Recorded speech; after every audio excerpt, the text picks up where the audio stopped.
soon. What up, Cagesiders? It's your boy Sean. It's a Tuesday. We've survived another Raw, and that means CSL with me and Gino Morosco, the General.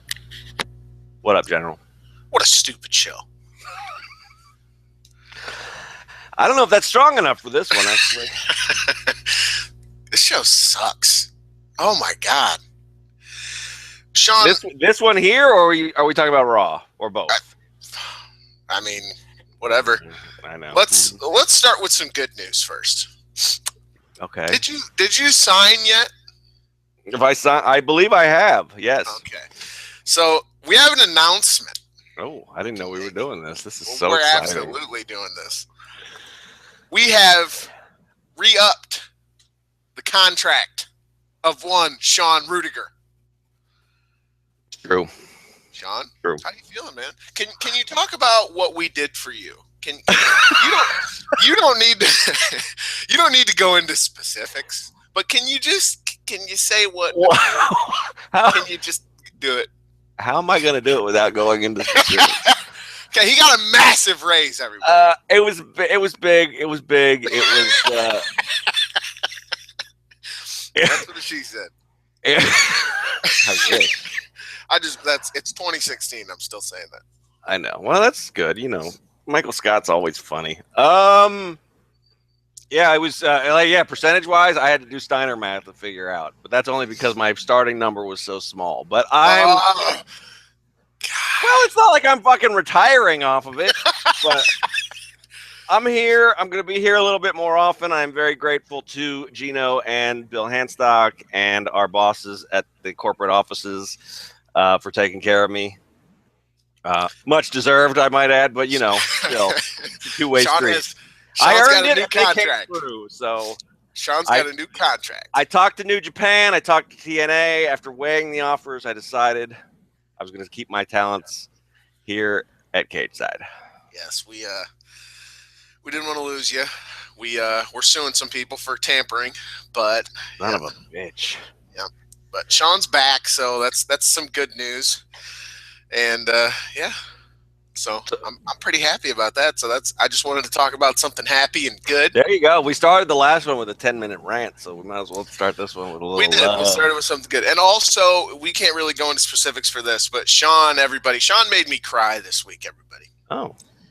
Because he got his big contract, his big new contract, fancy, and so fancy, and it was some things went such a way that I got kind of paranoid from a political perspective. Like I was kind of worried that, because here's how it was done, and I'll give this little behind the scenes, is that I literally said I won't take a raise in order to get Sean paid. I'll just stay where I'm at.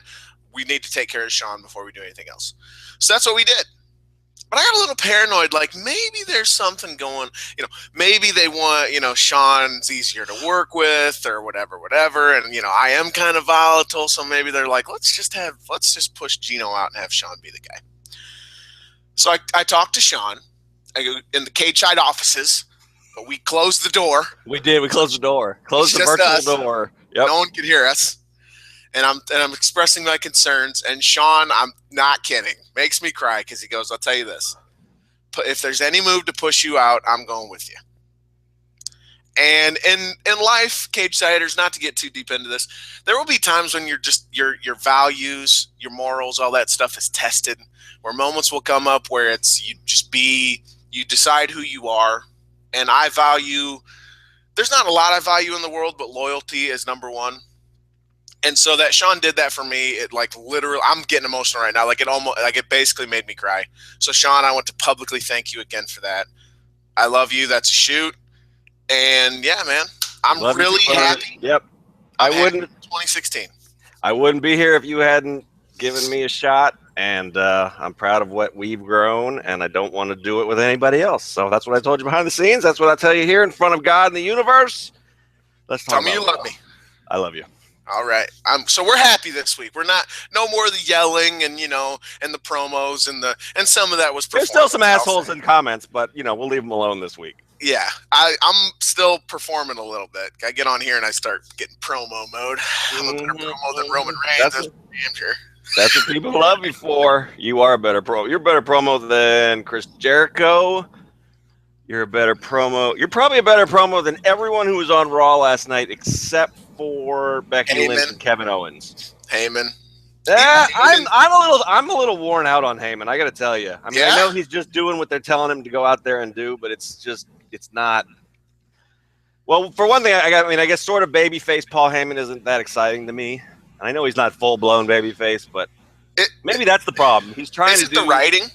I think so. I mean, I don't think it's Heyman's fault, but I don't get jazzed the way I did a year ago to see him come out there and say, "My client, The Rock." You know, we knew at some point the whole gig would kind of, or the gag would be up kind of thing, where it's like Lesnar is super special. That ends at some point when you use him more and more, and he's doing house shows and another network special, and he'll be working every pay-per-view for the next 3 months. This Sunday, the next pay-per-view, the pay-per-view after that, and maybe even the one after that. So there's a certain level of, you just can't keep a guy special when you do that. But man, last night's show really pissed me off because everything was sort of built around Brock, right? Mm-hmm. The whole thing, it's built around Reigns and his, with the authority, and they fucked him into the #1 spot, and they did all these things, whatever, and built to the highlight reel, whatever. But it was really about Brock and where he exists within this story, where he exists within this little world, and outside of it, he is the be-all, end-all. He's the alpha, omega. He's the dude. And it's Reigns' battle against that. Alongside his Reigns' battle against the forces who are trying to keep him down. So it's like there's forces trying to keep him down, and even if he overcomes that, there's still this big-ass monster on the outside of that he also has to overcome. Last night was so weird because they set that up last week really well, as far as Brock laid him out and laid everybody out, and that's what we understand. They built a rule for us to understand, and we have expectations reasonable in relating to that. And then this week, they just obliterated all of it. Nothing fucking makes sense anymore because it's just, Brock comes in, and literally he just walked right into a spear. He threw out a couple geeks, and we understand that they're geeks, and that's still fine. And then he gets speared again, and he just lays there. He was even kissed on the head in Sister Abigail. And the Wyatts are standing tall, converse to everything we've learned before this, which is that they're job guys. They're mid-card guys at best. You can't rebuild the team within the span of 48 seconds. I'm sorry. No one will buy it. And now nothing makes sense. Now everyone's laid out, and the only guys who are standing tall are guys we know don't get it done when it comes time to get it done. That's what we've been taught. So that means, what can we expect at the Royal Rumble? And if their job was to give us a reasonable expectation that we won't know, or there's no way to predict what will occur, I'm not sure they even accomplished that, because we're still going to go into it with the idea, there's really only a couple scenarios that could occur here. And if that's the case, then it was an even bigger mistake to even attempt to do this if the reality is they can't accomplish that. They were never going to convince us that someone other than Reigns, Lesnar, or Triple H has a chance at winning the match. They were never going to do that. I think it was an absolute failure for them to even try. Right? Yeah, and I think they basically put themselves in the same position they were in last year, where we knew there was a fixed number of outcomes, but we're not even as excited about them. It's like they made us less excited about one of the 2 or 3 possible outcomes by trying to blur the lines. So I was a little bit torn. Surprise. I like that I do feel a little bit. I'm less sure about how the match will play out. Where I feel like going into last night, I even knew I could have booked it basically, and I hadn't factored in the Wyatts as being. I'm pretty much assuming Bray will be in the Final 4, and that we'll probably get some sort of section like where the new Nexus throws everybody out of the ring for 20 minutes or something. Yep. But I'm not sure that's a good idea. So I'm not terribly excited about Brock versus Bray, because I don't for one second think that Bray would win. Like you said, they've had them beat up the Dudleys a lot. and that's supposed to make us forget the fact that they were fucking the jobbers to 40 and 50-year-old men all year long, which doesn't even get into the pre-2015 stuff of how they've fucked with these guys, and especially Bray. But yeah, beating up the Dudleys a lot doesn't change my mind about them. Yes. This also comes after we get a prolonged bit of exposition from Jericho and Heyman, where it basically was like Jericho's podcast for 10 minutes. And it was so fucking dumb. Yeah, they did fine with it, but they weren't saying anything that we didn't already know. It was pointless. What happens, Paul, if I throw Brock Lesnar over the top rope? He's eliminated, Chris. That's what happens. Have you That's ever how seen Royal the Rumbles Rumble? work. Are Yes. you fucking you are in the lead for the dumbest ass. You are already, and then You have pole position for the 2016 dumbest ass. Yeah, and it's like, what happens if it gets down to just Brock Lesnar and Chris Jericho? Then you both try to throw each other over the top rope. What happens if I win the world title? Then you're the champ. Is this fucking guy serious? I was hoping Paul would just smack him in the face. Because it's just, like, what are you talking about? This is stupid. Why are you wasting time with this? And here's what's funny about it. If there's ever a match where zero talking is required, it's the Royal Rumble. We all know the score. Everyone knows the point of the fucking match. You don't need to have Chris Jericho stand in the ring looking ridiculous, asking Paul Heyman what happens if I win a match. That they've established what happens if you win the match. You win the fucking title. It's a guy that's not in the Rumble against talking to a guy who shouldn't be in the Rumble about the Rumble. That was how they sold the Rumble. I was pissed off. It's the biggest cliche in wrestling that for the Rumble, we're supposed to get the everybody runs into the ring fucking brawl at the end, and we didn't get it. And I was mad they didn't give me a cliche. That's how bad last night was. You know what? It works, man. Sometimes it works. Yeah, if it ain't broke, don't fix it. Yeah. We know, and I've been watching every Royal Rumble to do the dumbest ass post, and everyone who's reading that and who sent me good feedback on that, thank you so much, because I was so insecure about that whole series. I thought it was a good idea, but I was like, maybe this is one of those things where in my mind it's the greatest thing on earth and it's genius and I love it, but everyone else will see it and be like, this is fucking stupid. But people seem to enjoy it a lot. Thank you very much for the positive feedback on that. But I've been watching the old Rumbles. We understand there are going to be people in there who we know they don't have a shot, right? That doesn't mean you shouldn't. Most of the people, yeah. It's just we only a couple people have a chance of winning. Well, I'm watching the 91 Rumble, and Paul Roma comes running in, the dude who I thought for sure would be the dumbest ass. He stopped like 6 different eliminations. But I never at any point thought, well, Paul Roma's got a shot. Of course he doesn't. Fuck Paul Roma.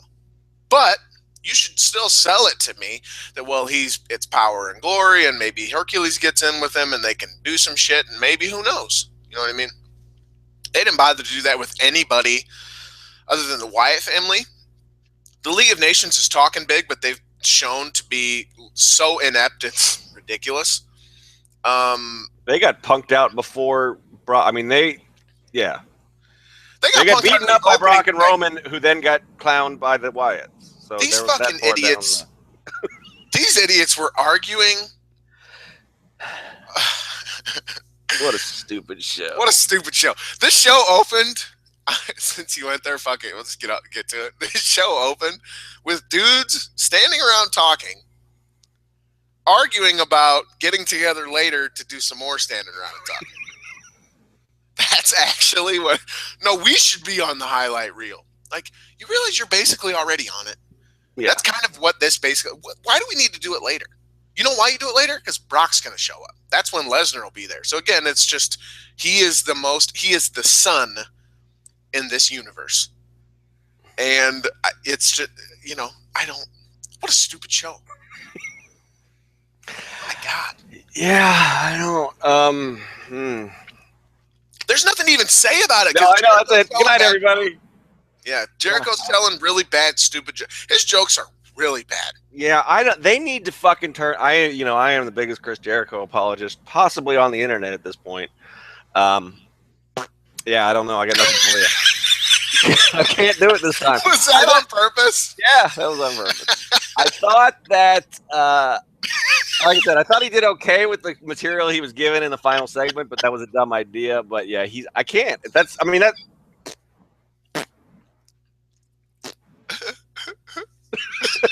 We're adults, everybody. We're making fart noises and giggling. So I don't know. They need to fucking turn him, and they need to give him a shirt. I'm tired. At least to put the referee shirt on. I was worried he was just going to come out with like a Chippendales collar or something. He doesn't like to wear shirts, apparently. I'll say this. One time, the Stephanie McMahon verbal beatdown made sense, was this show. Jericho just books him back. This reveals a wider problem with the infrastructure at WWE. Jericho comes out and he goes, we're going to have a match. And I'm going to be the special referee in the interest of fairness, which makes no sense because why are you trying to be fair to a guy you're trying to beat days later for the fucking world title? Right. And then he books this, and everyone goes along with it. He very boisterously, I guess, throws all of the heels out from ringside, and they all listen to him. These guys are rule breakers, ladies and gentlemen. That's the whole idea here. And you know what they did when the referee told them to take their ass to the back? They did. The referee who doesn't even have a valid license to referee in the state of Ohio, I'm pretty sure. This motherfucker just started saying people should do shit and shit should happen, and everyone just went along with it. Stephanie showed him, she's like, you don't have the authority to do this. And it's like, maybe you should talk to literally everyone else in your company who were just like, oh, he said all right, I guess there's a match. Timekeepers, all right, I guess I'll ring the bell. Like no one said anything. The commentators, nobody, nothing. They just went with it. This is some late era WCW shit where no one knows what's supposed to be happening. So few people know anything about what's supposed to occur that people say shit's supposed to happen and people just go with it. That's literally Jericho's character was such a success because he said, I didn't even need to have a script. I just go out and do shit and they didn't know, and if they thought it was cool, great. So that's where a lot of his genius came from. Mm-hmm. What a stupid show. I mean, I talked about it in my NXT recap last week, and I am that guy that compares everything to NXT, but it's the little things. It's the fucking, they had two different instances last week where they took the time to make sure that there weren't these kind of, fucking gaping holes in the script. One was Samoa Joe brought up his history with Sami Zayn and Baron Corbin. Samoa Joe. Well, the other was they did a fucking 15-second backstage video explaining why Nia Jax wasn't in the Battle Royal. That's all it takes. With some brilliant character work from Eva Marie. It was. It's the first thing I found that she can actually do well. Mm-hmm. That's it. That's all you fucking have to do. On a 3-hour show, they directly contradict themselves. They film 2-minute backstage segments to point out how dumb they are.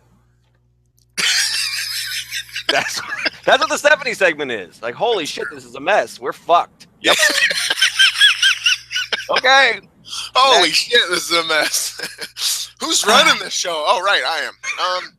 The guy that can't open the egg gimmick. That's who's running it. My fucking 7-year-old nephew can get into a plastic egg. Man. That was horrible. Was that a rib? Has anybody...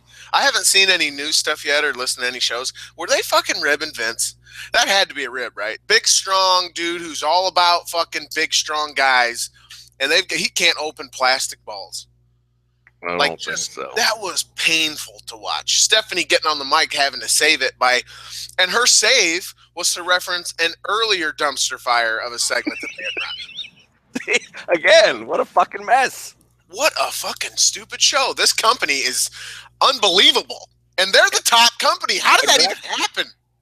I don't know, but they're going to stay there because they're I don't know. Raiding talent, and it doesn't matter because us. Because of us. Idiots like us. It is because of us, yep. We are the dumbest ass because we keep watching this.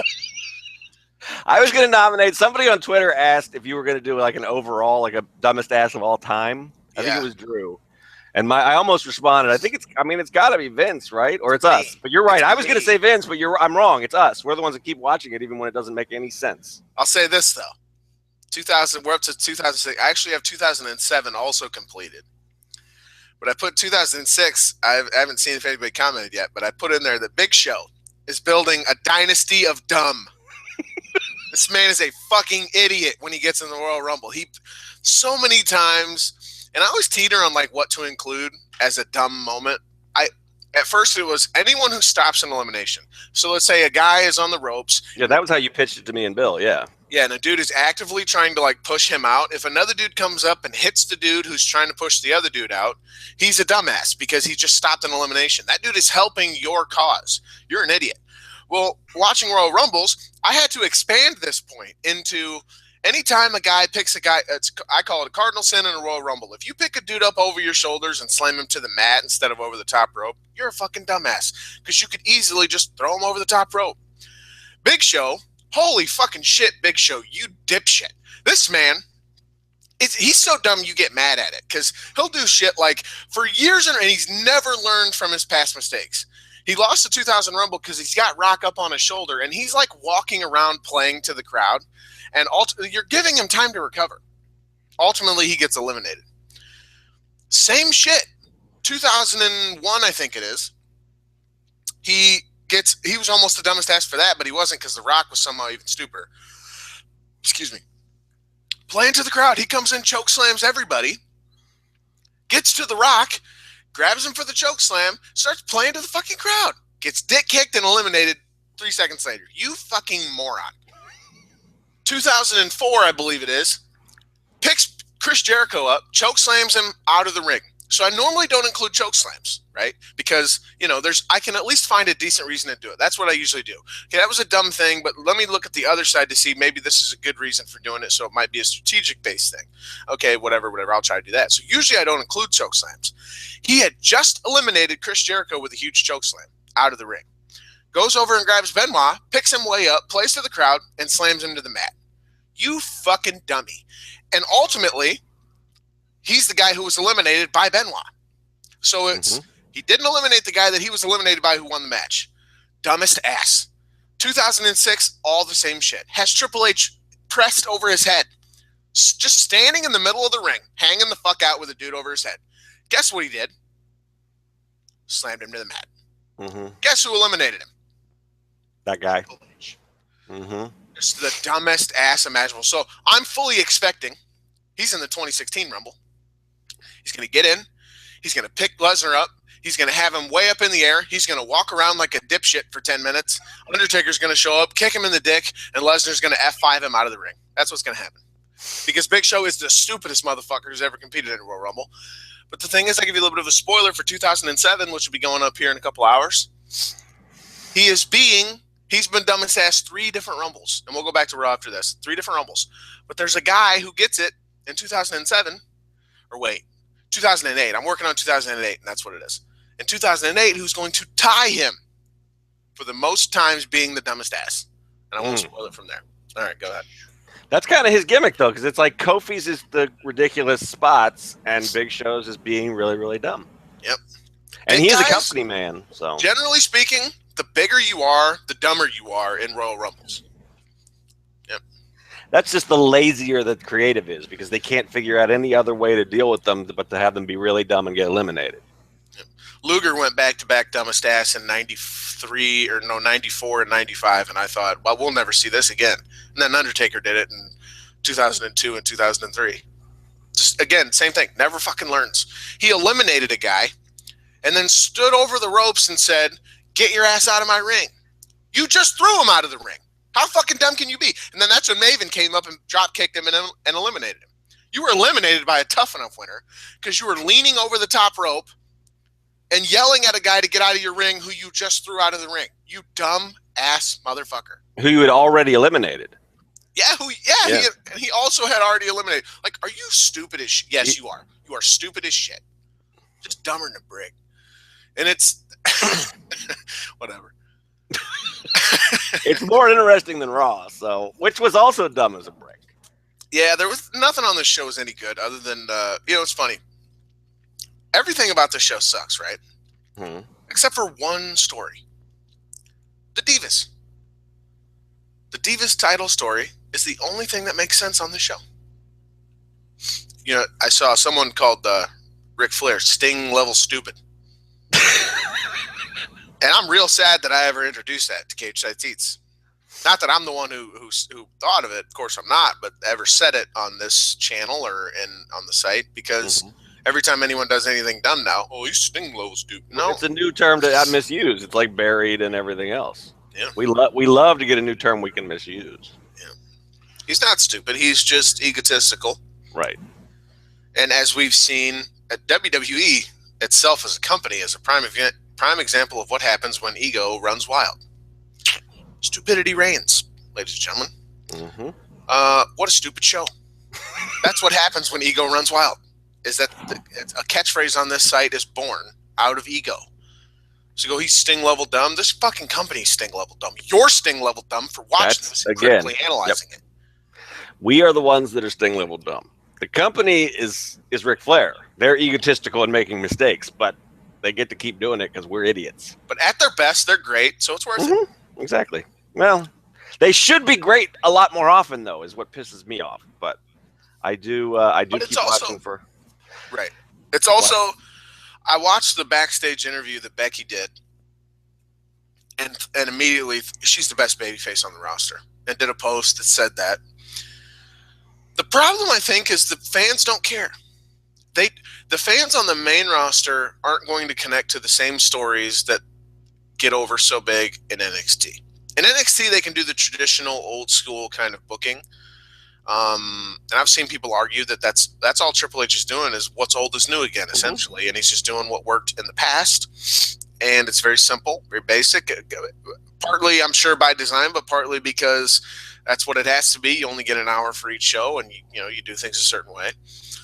And it works and connects with the characters that you have, but it's also the audience. The audience plays a big part in NXT being what it is, because they are the people who want to be worked the most. They're the people who are in on the work and gladly go along with it. And then a few dipshits who just, try to make it about them, go into business for themselves. We don't have that on the main roster. The main roster is very different. It's such a wider audience, and so they have to do things, such as Chris Jericho makes himself referee, and he throws all the guys out, and this makes no sense, and it's stupid, and it's dumb, and it's bad. But the live crowd in Columbus reacted the biggest to that, to Jericho finding new and interesting ways to, he's doing the cartwheel, and what I thought was an homage to Little Nate, who actually shared that story on his Twitter today, so I guess that's confirmation. And the crowd was reacting, and I give Chris Jericho credit for that, a lot of props. He recognized that that's what was occurring, and as a good performer would do, played it up even more and got an even bigger pop, which that's a fun thing for a live crowd. On television, here at home, it's just, I'm sitting here watching, this is fucking dumb. This is really bad. So there's a disconnect between what works live, what works at home, and what they can do that can appeal to the most people and still make sense. And yes, there's a way to satisfy all of those, but it's, I don't envy them. It's a difficult thing. It's a difficult position that they're in. But right now, when they got it so wrong that we just can't, we can't ignore that. I agree with you. I think the live versus television audience thing, that's a problem. Yeah. But it wouldn't be as big of a problem if the overall logical story was compelling. If they, the Raws they nail are the ones where they set up the premise in the open and it builds throughout the night to a big payoff at the end. They set up the premise, and everyone at home and in Columbus decided they didn't give two shits about that premise. So they never had anybody. So the talent, the old school guys like Jericho, who's on record as saying he would rather work house shows than television anyway, goes out there, reads the crowd's temperature, and does something that gets over with the live crowd. Doesn't do much for us at home because it's basically for that audience there. But I do think, I think you could do the same. I think the problem with the Divas story on Raw is that I think if they continue in this vein and not the next one, but maybe the one after that, the next Divas title feud, 3 down the road, the one for SummerSlam, is in the same ballpark in terms of being a tight story that's compelling, that has characters that have understandable motivations. I think, even the main roster audience will start to get into that a lot more. But we've been educated for so long that nothing these women do makes any difference. I mean, that's why even hardcore wrestling fans early on were just completely writing the storyline off, because they've been educated to think, oh, they're going to be goofs, they're going to turn on each other, nobody's going to be a babyface, nobody's going to be a heel. So you have to re-educate your audience on that. I think that still works. I think that's why every television show, every movie in the world, people like that. They like stories where there's conflict between relatable characters, that, you know, someone comes out in the end. Sometimes the good guy wins, sometimes the bad guy wins, but you understand why that happened. That still works. But the main roster has educated us, especially with the women, that that's not how things work. So we're just waiting for the lightning in a bottle story that happens every couple years that actually makes sense, like Reigns at Survivor Series or Bryan at Mania 2 years ago, that where it happens by accident because we don't trust them to actually build it on purpose.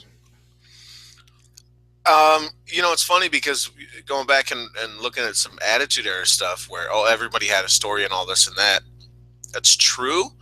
A lot of those stories were bullshit and didn't make any sense either.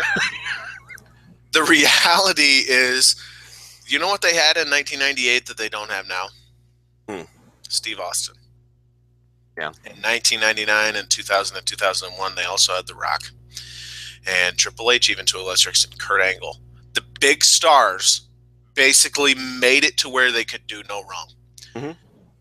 The highest rated segment ever was, you know, This Is Your Life, Rock, and that segment was a dumpster fire. It's unwatched. You can't rewatch it. It's terrible. Yeah. Watch it today as an adult, right? And that's an important thing too, is, you know, 12, 11, whatever year old me was around, thought it was probably the funniest thing in the fucking world.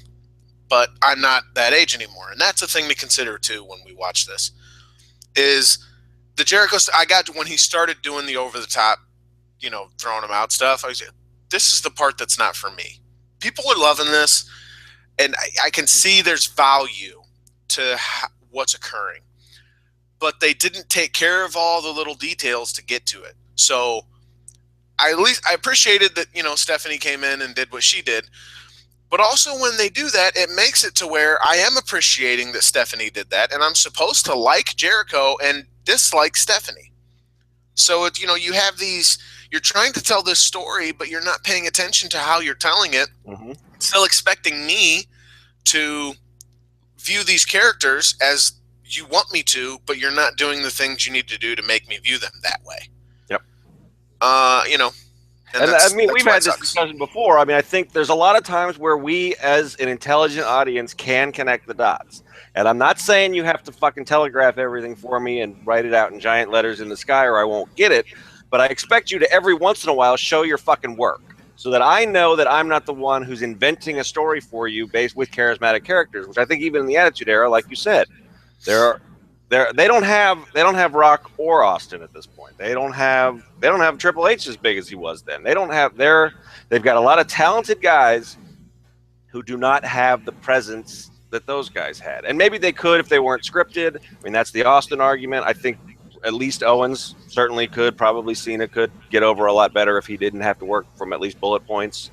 Not that he's around right now, but that's the problem, is that they got over then because they had those charismatic guys. Now they're trying to do the same bullshit without those charismatic guys, and it really exposes their flaws. Yeah, if you're doing algebra, you know, or whatever, I'm terrible at math stuff. So if you're doing, you know, X plus Z equals 78 niner squared, I don't fucking know. I need you to show me your work on that, okay? But you don't need to show me your work when it's 2 plus 2. That's like, I understand. Right. Everyone understands the answer to that question without you showing your work on it. So I totally agree with you there. And they have a big problem with that because, again, the 2 plus 2 is the Royal Rumble. And here they are wasting 10 fucking minutes. We timed this bad and we need to get to the overrun. And so it's just Jericho and Heyman standing around quietly talking to each other. And I was really kind of hoping a cell phone would go off because we could definitely hear it. And some guy in the front row is like, oh, yeah? Yeah, I'm at the show. Not really, no. Like, no, it's not any good. What's up with you? What are you doing? Is it any good? Not really, no. Yeah. Yeah, this was 2 plus 2. The Rumble is 2 plus 2, and they decided to throw in a fucking cosine and a square root anyway just cause. Don't know what square root means, but yeah, definitely. See? Yeah, there you go. It's kind of like a niner, but different. I don't know what a niner is. That's what I always do when that's an advanced level math term, niner. There's car trouble or some shit, and I'm always, oh yeah, I think your roto-rooter rear axle pulley niner lug nut got messed up. Your Rudy Booty is out of alignment. Yeah, it's out of alignment. Yeah, your shock valve is gone. So yeah, but no, the Becky thing I thought was really good because it was. I think that it's a really cool story because I was thinking about it, and I kind of came up with this was, Rick is there influencing Charlotte, and this is good for a setup for a turn later. Is he can't do it anymore? They won't let him. Mm-hmm. But he's all about the glory of being world champion. You recognize Ric Flair as the world champion. Well, now she's the Divas champion, and he fucking influenced her and got to her to get her to that point, right? And so keep the belt at any cost, just like dear old dad. Well, why does she listen to his influence so much? Because it's dad.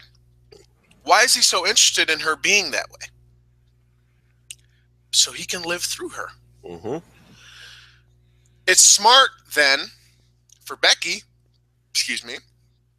to realize she's not going to get anywhere appealing to Charlotte and appeal to Rick, who Charlotte goes along with, who can be manipulated because he is egotistical, because if it was him, he'd get in there and do it himself if it's what he'd like to do. Well, I mean, obviously the woman-male thing, but you know what I mean? That's how he would always be. And so she baited him. She baited him right into it. Mm-hmm. Using his catchphrases against him, adding on to it, fucking spitting hot fire. And he bought it, and she got a title match out of it. Oh, that was really good. I said, Sting level dumb? No, actually not. It totally plays into. So Rick would want to then beat her, or, whatever. And then so he could be the one who got over. He could be the one who could put her in her place. Well, he's going to do that using Charlotte. Charlotte's not happy about this because Charlotte understands. Becky's really fucking good. I don't want to do this. Is whatever. The only reason we're still champ now is because they cheated. They had to cheat to beat her. She already lost to her once. So this is all layered shit that's really, really good. And the backstage interview, even better. For those who didn't watch it, she basically said the Royal Rumble, I'd stay up till 4 a.m. back in Ireland to watch it. It's my event. It's the event. This is a fucking dream come true. This is really happening for me. This is awesome. I can't wait. All the backstabbing. She actually said these words. I don't know verbatim, but she said something that I've been stabbed in the back by Charlotte. I've been stabbed in the back by Paige. All the backstabbing beat the naivety out of me. Mm-hmm. So she acknowledged all the shit that people had been talking about. I don't know that I like the use of the word because it kind of goes against I know better, but I put up with it because we're family and I don't want to just push you out kind of thing because then it's all me. But it still basically accomplishes the same thing. And then said this is a dream come true. And it was a great setup because she was so happy and beaming that if she wins, we will also be happy and beaming. We will feel that same way because she's been built to be a sympathetic character who we are behind. And we see her wanting to succeed so badly and do it on her own despite all the roadblocks in front of her, despite the people closest to her turning on her, that if she accomplishes it, we'll go, fuck yeah, Becky, good for you. Even knowing it's a work, we'll kind of still feel that way. That's a great story. When I know it's bullshit and I still think that. But it's also great because they can't go wrong with the finish here. They can't go wrong with the outcome. Because if she doesn't make it, we can be reasonably confident that she will sell it to such a degree that she's devastated. She got this far and she failed. And this interview was great because it also built that we'll be really fucking sad if she doesn't get there. So we're either going to be really, really happy or really, really sad. Either way, we're going to be really, really something. We're going to feel something. Invested, yes. How fucking great is that? So again, they've done an oust. Again, the rest of the show is just balls, stinky balls. But this program, strong words from Gino, stinky balls. But this program, this feud has been wonderful. I agree with all of that. So I think we ought to just change. This is basically a Becky Lynch podcast at this point. The only thing that I would add is I think that you mentioned earlier that, with NXT, Triple H is booking an old territory. I think the one innovation that he has, and my suspicion is that he is the force behind this feud, that maybe Vince said, okay, you and you guys write this. I don't know what I'm doing with the Divas Revolution, and I don't really care, so fuck it.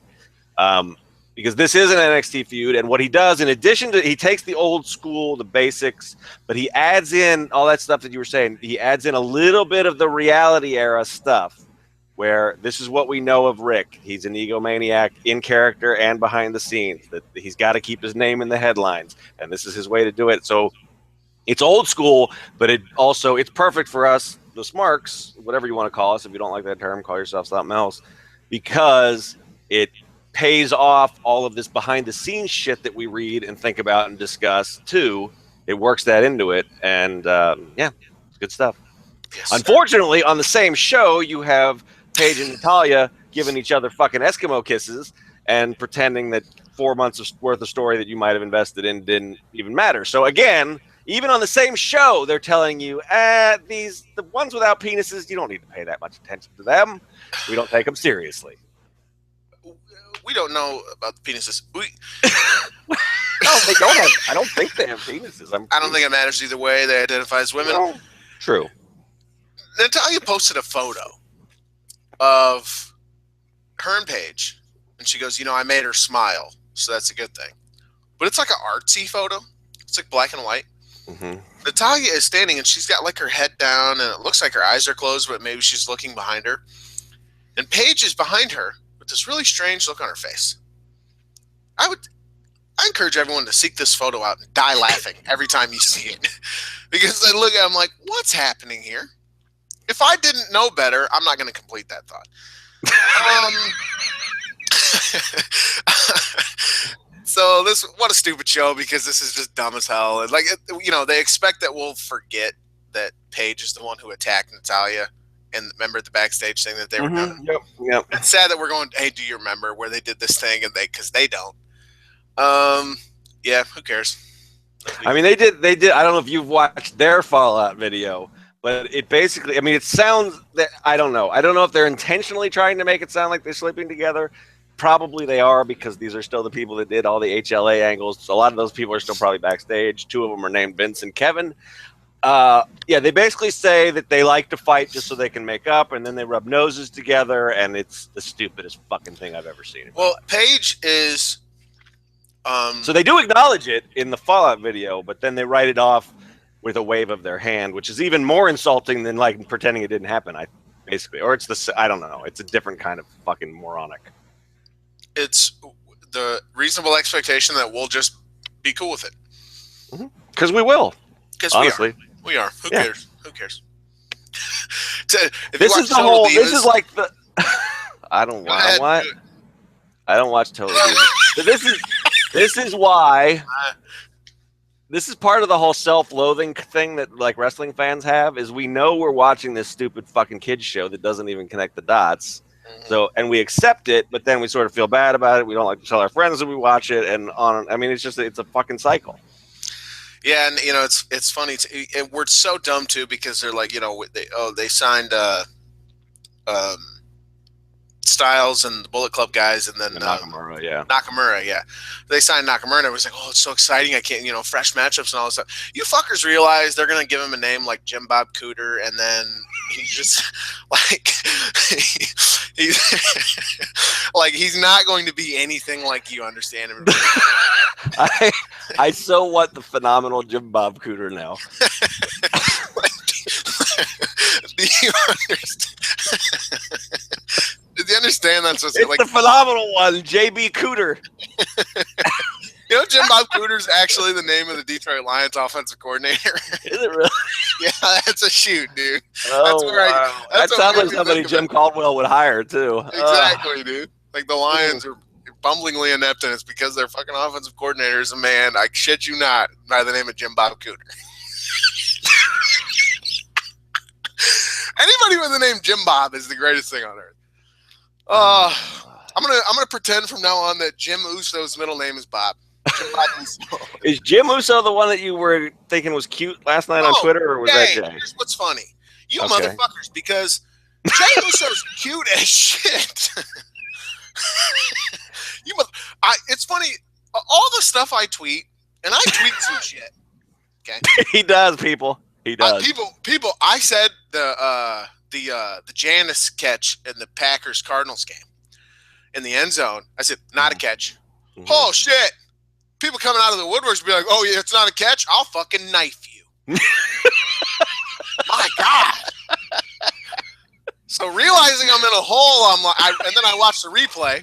I'm like, fuck, that might have been a catch. And then I put totally a catch, which got no traction because, of course, that when everyone agrees, they don't give a shit at all.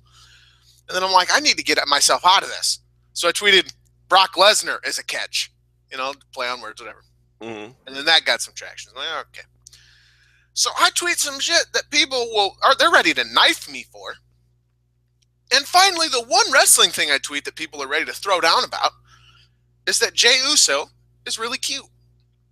What's wrong with me thinking this? What's wrong with me saying this, Sean? I have no idea. He's cute. You don't think so?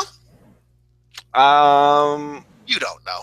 I don't know. I've honestly never given it a second of thought. I don't know what it was. Me neither. Normally, I don't know what it was, but I saw him and I was like, "That's a good-looking man. That man is very cute." I like it. I'm giving him 6 out of 10. What did you even just? I don't know what I just said. It was something with numbers in it. It might have had a 9er in it. I don't know. What were we? I don't know what we were talking about. You do tweet some stuff though. I know that. I'll tweet some shit, man. I'll tell you what. I will tweet some shit. I tried to tweet during the games, and yeah, I tried not to tweet during that game that happened on the Sunday night game. We won't talk about that. It's fine. All right. Yeah. All I'll say about it is I had going into that game. I had completely written them off, and then they had a good first half, and I got my hopes all up again, and then they got crushed again. But it was, considering all the injuries they had, fuck it, was a good run. I have a buddy. Boys, I love them. I have a buddy. Call him Grubtub. He's a big Steeler fan. He was over watching the game. When good stuff happened, he was happy. But when bad stuff happened, he was like, I expected this. I'm not even mad. Like, I knew it. They're going to blow it. Whatever.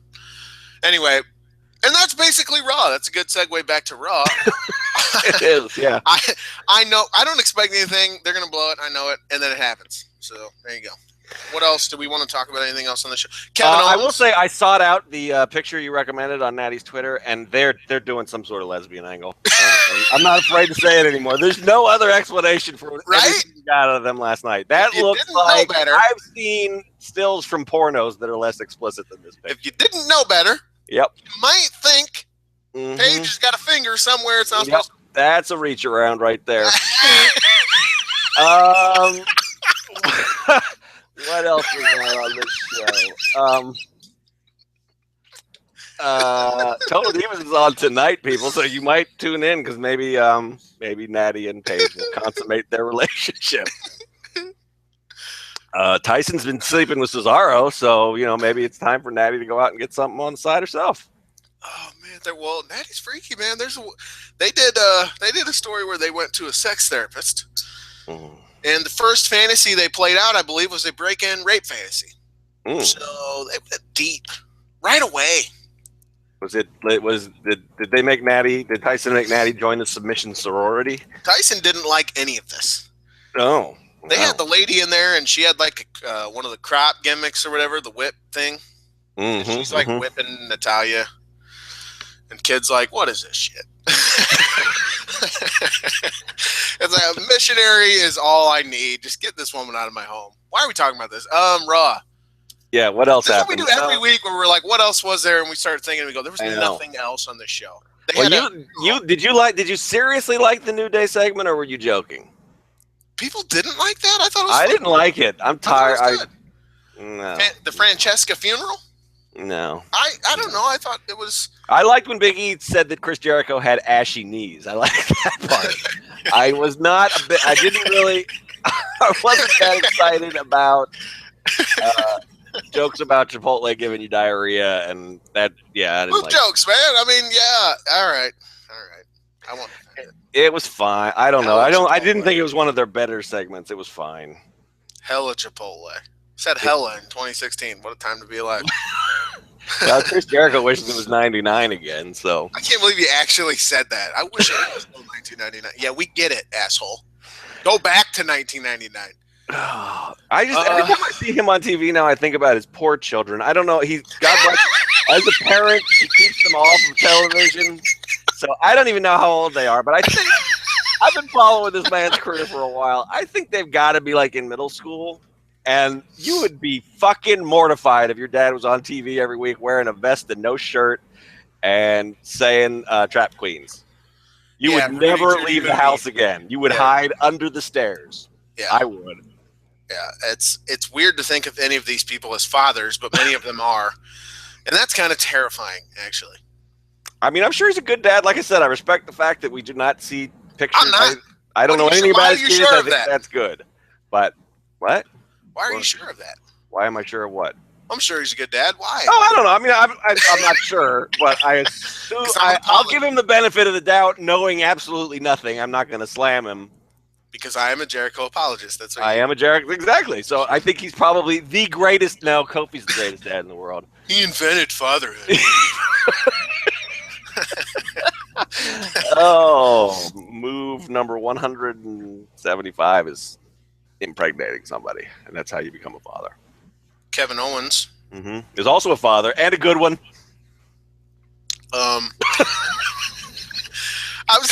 Let's rank the fathers in WWE. Roman is really good, but Kofi's better. Kevin Owens is number one because he will beat up your dad and then tell you. Kofi will beat up your kids. I will fight your children. I am not. Kofi is my number one on the WWE dad list. Well, Kevin Owens will beat up your dad and then become your dad. Like, he'll tell you to go to school and clean up, wash your mouth out. He's not going to sleep with my mom, though, is he? No, he's loyal to his wife. Okay, good. He's a good dude. My mom's pretty old. See what went down last night? Is there any updates? Oh, on yeah. that? No, I mean, I didn't. It's probably worth another post because did you see? I mean, there's the Bull Dempsey ones. Right? Did you see? I didn't touch on that in the bit that I did last night. So yeah, it's probably apparently this is turned into, and I don't know if there's any sources on it or if it's just the dirt screens extrapolating on something, but that there's massive heat on Josh Burdell. Dude, if you see the tweets, there is massive heat on this. Yeah, well, I mean, apparently that it's more than just the tweets. There's like shit going on behind the scenes. Oh, that's whatever. Yeah, well, exactly. But yeah, obvious based on what's seeing. You know what you do? You know what you don't do as a guy who just snuck in the back door of a wrestling company? Go and tweet about insults about guys that have been busting their ass for years. That's what you don't do. You know what's funny is when I first read it, I thought he's live tweeting Raw and he's having some fun. He's not saying anything I haven't seen a billion people say on Twitter. They are jobbers. That's their fucking thing. That's who they are. Like, that's not inaccurate.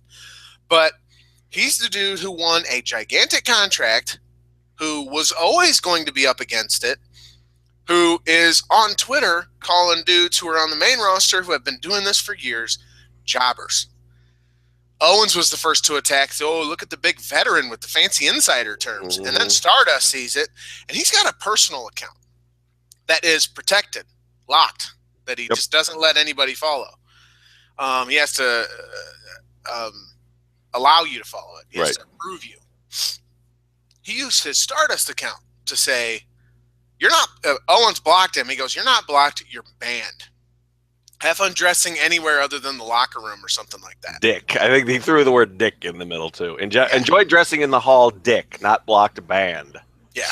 So fucking shit. To which Action Bronson, which is his name. He's really going. His name's Bronson Matthews, I believe. But he calls himself Bay Action in all caps. So you have to yell it when you say it. I mean, he responded to the Stardust one with the yikes, the little smart ass. I mean, he's not helping himself. He's digging the hole. Yeah, he also said something like, "Why so soft? Tweets are savage," or some shit. I don't know, something like that. But why so soft? What are you why so soft? You have to understand how people are going to take things. Like, I understand how you could send that, and that's an important lesson for anybody. When you open your mouth to say words, you can't just think of how you intend them. You have to think of how they might be received by people who don't experience the world the same way you do. We've had that discussion already. It's why you can't say. we could never say the N-word, right? No Right. matter how we intend it, because it means something to other people. So you can't just be that guy getting on Twitter, and even if he's just live tweeting Raw and making a joke, which is how I took it when I first read it, there are people like the dudes you're talking about who have been busting their fucking asses for years and years and years and have struggled and struggled and struggled and tried as hard as they could to get to a spot where they can be as successful as they can be, and this is the best that they're getting right now, and they're making the most of it. And here you are, a fucking little douchebag who just got in through a stupid reality show, and you're only here because Vince McMahon likes the way you look, and you have next to no talent that we can see that's discernible from ever watching the show, and you're running your mouth. It's a tone deaf remark. It's totally unaware of everything around him and the response to it. I think it was, I was getting texts like, Bull Dempsey was trying to talk to him, like, hey, man, like, he was talking some sense into him. Like, why are you doing this? Like, these are the people who busted their ass, came before us, paved the way, all that good stuff. Like, what are you doing? And he still didn't back off. Nope. What the fuck's the matter with you, dude? Again, you didn't commit a ridiculous crime, but at the same time, in context of the locker room, you fucked up. Mm-hmm. Eat it. You know? Well, that's some of Owen's follow-up tweets were that somebody sent something to him about, are you saying that to your peers? And he said he's not my peer. And he said something about like, let him laugh, he'll fizzle out quickly anyway, or something. I mean, and they did this in public for a very good reason. Yep. They are making an example of you, and you will now forever be that guy. Yep. I don't mean you can't overcome it, but you're that guy now. Probably not. I mean, because look, they put Miz through a rash of shit, and he was a lifelong fan of the business who apparently did everything right. I mean, they made him fucking dress in the hallway for months because he accidentally ate near somebody's bag. So this dude's fucked. Yeah, he better enjoy that $250,000, and I hope he saved it, because. Yeah, and and that's not to glorify what they're doing. Okay, hazing is stupid as shit. Well, this doesn't count as hazing, though. This is like, I mean, cultures like that, you try to educate people into the norms of the way things go. This happens on every job. I mean, some of it's formal, some of it's informal, but you get lessons in how shit goes. And when somebody starts to smack you down for something, you don't double down on your dumbassness. That's to me, it's not hazing anymore. I mean, yeah, I think there should be some level of understanding on the other side, though, where it's like, they're encouraged to be active on social. They're encouraged to connect with the audience. Maybe that's what he was doing. I don't know. Maybe he was talking shit. I don't know. Maybe there can just be some understanding there, and then you get understanding, and that can help you get to forgiveness at a point where everybody coexists peacefully, especially if they want to make money on this guy, and that's the ultimate goal, because if he makes money, we all make money kind of thing. But yeah, at the same time, I don't disagree with you in the sense that there's a way things are done, and, you have to be aware of that, and you can't just come into a room and be however you want to be and just expect that it's okay. You need to understand what the room is and who's in it and what those people are like and how things operate. And, that's just basic social skill. And it's totally, like I was watching a Twitter account, Death to All Marks tweeted, imagine if he was like in the Rumble, the hazing like Daniel Puder went through in 2005, I think. Really uncomfortable. Benoit and Guerrero in there beating the shit out of him, and then Bob Holly, the biggest fucking asshole bully, comes out, and it was bad, really uncomfortable, took liberties kind of thing. They're doing the slaps, which are that's a shoot move, it's not a work, and threw him out. Not what's funny thing is he probably would have whooped all their asses if it was an actual fight. He broke every arm in that fucking ring. And it's like, it just sucks. It's just so silly. Just for what? Like, what message are you putting across here? Like, you're not proving anything. So I don't know. But I guess that's the stuff. I mean, that's the stuff that who was saying that Bubba Ray does that too. There were few people were coming out saying that was his MO too, was to work stiff with new guys. And yeah, I mean, that I agree with you there. But to me, this is different from that.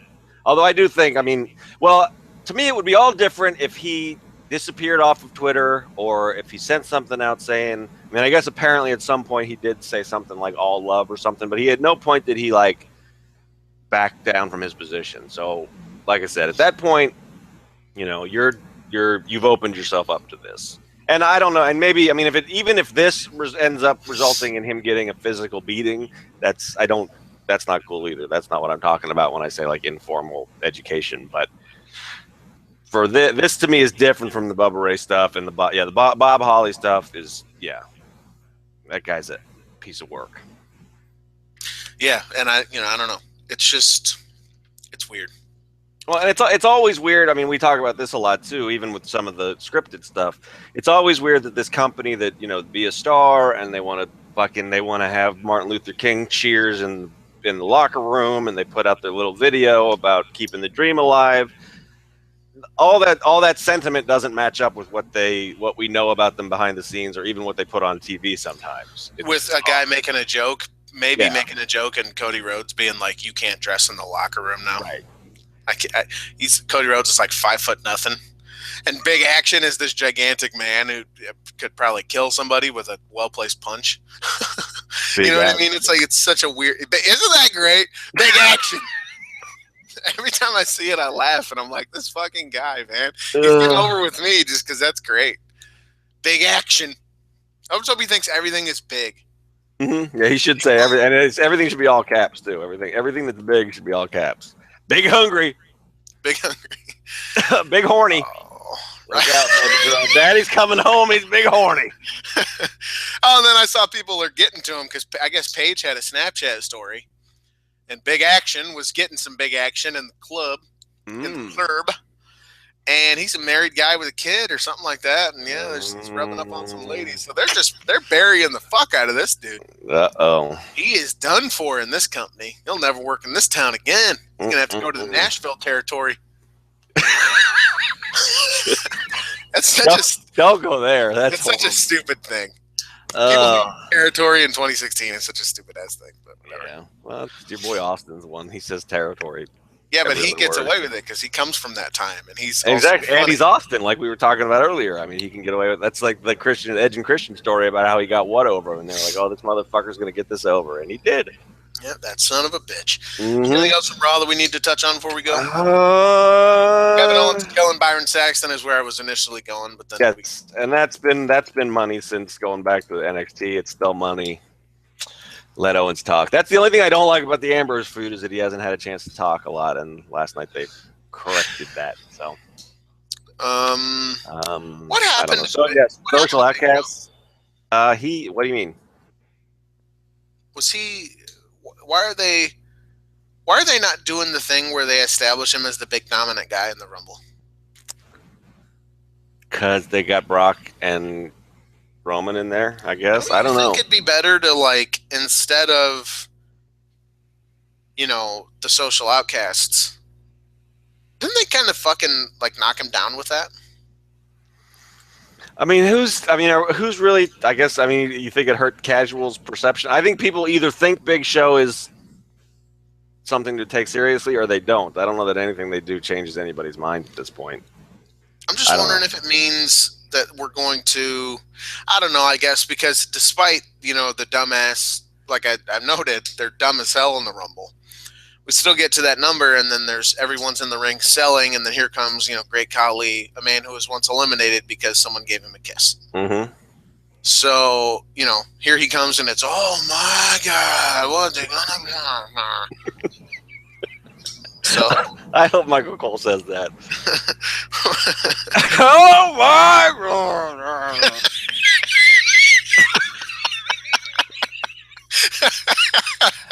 Is that what I sounded like? Because that was fucking awesome. Like that, yeah.